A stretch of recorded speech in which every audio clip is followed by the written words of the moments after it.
topic in general directed at me lately.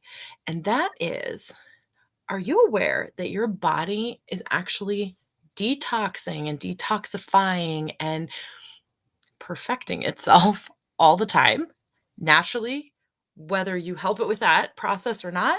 Because it's true. So, the topic of today is to briefly introduce you to the very basic 101 of detox, the reality of it in our bodies and in our world. If you are catching this on YouTube, I would love to have you like and subscribe, even hit the bell for notifications. If you like what you're seeing and the content is useful to you, you're going to want to see what else I have coming your way too. Otherwise, you can find me in the description, more places than just here. And actually, what you really want to do is probably go get plugged in to Limey and Crunchy, the community and chat where we are talking more about detox, and you'll get even more detailed info there. In fact, I just did a video there yesterday that was more of a training about the basics of detox. So if you want more than just this information here today, you're going to want to go access that video. It's free. It's over there for you. Um, because, like I said, I've been getting a lot of questions on this topic, and I thought I would do a few videos at least. I'm actually leaving it wide open depending on the feedback I get as I go along. I may do kind of a whole series about detox because there is a lot to be said on the topic. And so this will probably be the first of at least a few videos, if not even more, um, directing you in some different thought processes about how to approach the whole concept of detox. Okay. I'm not here as a medical professional to treat, diagnose, cure, or anything other than discuss what detox is, what I've learned along the way in 20 plus years of learning and growing in this area, and working alongside professionals myself that have educated me on this topic as well. So, of course, always do your own research too. Don't take my word for it. There are different ways to view this as well, this topic. So, your body, as I said in the beginning, if you didn't already know, is constantly in a state of perfecting your internal health without you stepping in to assist it. So your cells are constantly detoxifying using all kinds of really cool chemical pathways and cascades and enzymes and processes that are very scientific, right? I'm not going to get into all that. If you like that, you can go find a lot out on the internet about that and in textbooks and in classes, okay? But what's really cool is knowing that our bodies are intrinsically designed to detoxify themselves. But why is that even important? Well, that is how we stay above the wellness line. That is a large reason how our body tries to maintain optimal health naturally.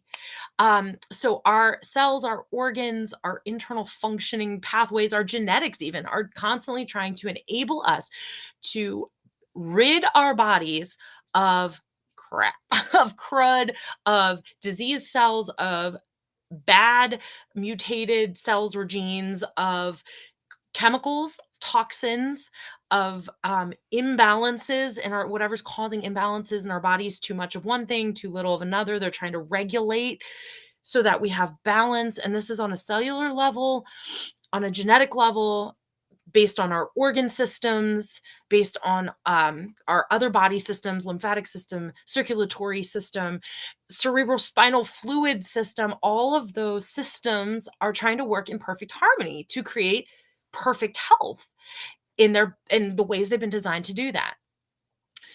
Do these systems sometimes need support to function optimally or a little more optimally? Yes. In fact, they sometimes do, especially if we're dealing with dis-ease, um, imbalances, illnesses, and chemical toxin barrage on our body. We all have, no matter how toxin free we try to be, we all have a certain level of toxicity in our bodies just from living in this world. And that's not like a hopeless state, like, "Oh, we're toxic. Well, I give up. I'm just gonna go burn candles and use Glade plugins." We can make an impact on our toxic burden, our chemical burden on our bodies. Everybody has a chemical burden and a toxic burden in their bodies, and it's different for everybody what they can tolerate and handle with or without symptoms of that being a problem. So the bottom line is, why mess around with that? You know, I always recommend doing our best to avoid adding to chemical burdens in and around our bodies and on our bodies. Everything that we come in contact with, that we are breathing in, that we are putting on our skin, that we are ingesting or eating or whatever, can potentially either help or harm our chemical burden and therefore our detox systems in our bodies. So, all that we do either contributes to health or disease or imbalances or wellness or below the wellness line, wellness above the line or wellness below the line. So, what we do, our choices have effect, consequences sometimes. Okay. I say all of this because I think that this basic understanding or knowledge of detoxification is actually important to moving forward in either choosing to support detoxing your body or hindering it potentially, depending on what we choose to do and how we choose to proceed with our health. So I talk to my Lyme and tick-borne illness community, especially because their bodies are battling to heal from these ongoing assaults from tick-borne illnesses that are very hard to eradicate and hard to put into remission a lot of times. And it requires, as with any especially big assault of illness or ongoing chronic illness assault, it requires consistent and sometimes measured and more than might seem normal or usual detoxification support for your body to help it continue to maintain the best status quo possible and to stay above the wellness line, or at least keep working towards that goal at all times. Okay. So when you have an ongoing assault on your body, such as in the case of Lyme disease, for example, because that's my wheelhouse and my area of empowerment coaching and expertise, I highly recommend consistent and active basic amounts at least of detoxification. Everybody's body's going to have different needs based on the different detox pathways, and I actually talk about that in my video in Lime and Crunchy from yesterday, um, where I explain kind of the four main categories of detox pathways in our bodies and the most basic ways we can start to address them. Because if we don't address the basics of those pathways, then adding to our detoxification support of our bodies may actually be less effective. If we kind of start at the base level of supporting those body systems, we can build off of that much more easily with much more effectiveness. Because I'm here to make you work smarter, not harder. I almost always say it backwards. I always pause because not harder. We're not working harder. We're working smarter, not harder. So if we start at the cheap or free, easy day-to-day ways to help detox our bodies, hint, drinking enough water is just one of them. So simple. But if we're not starting there, adding in supplements or heavy duty detox regimens and all this stuff is kind of futile. I mean, it might still be a little beneficial, but if you're not drinking enough water to begin with, you're not optimizing your detox pathways and you're not optimizing your detoxification abilities that your body naturally, intrinsically has the capability of doing for you. So, all of that to say, when you are especially dealing with chronic ongoing illness of any kind, again, I speak to the world of Lyme disease specifically, but autoimmune stuff also falls in there and other ongoing conditions that you are working to heal your body from and move forward in health from, you are constantly creating a breakdown. As you're healing, you're also creating a breakdown of, in the case of Lyme, spirochetes and toxins, and you're detoxing heavy metals, potentially mold, parasites, other crud from your body at the same time that you are, you know, killing off. You also need to be removing effectively. We're going to talk a little in the Lyme world too in this detox series about Herxheimer reactions, which are often called herxing if you're not familiar with that in the Lyme community. And that is when you are breaking down Lyme spirochetes in your body faster than you can be eliminating the toxins that come from that breakdown process.